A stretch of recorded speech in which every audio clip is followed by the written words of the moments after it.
বাংলাদেশ জাতীয়তাবাদী ছাত্রদল কর্তৃক আজকের এই মানববন্ধন এবং বিক্ষোভ মিছিলে আপনারা জানেন গত সোমবার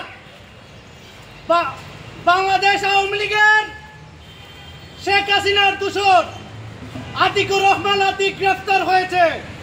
কিন্তু আতিক গ্রেফতার হলেও মাসুদ, আলাউদ্দিন, শাহাবুদ্দিন আওয়ামী লীগের দূষর চেয়ারম্যান তারা জানালা দিয়ে পালিয়ে গিয়েছে।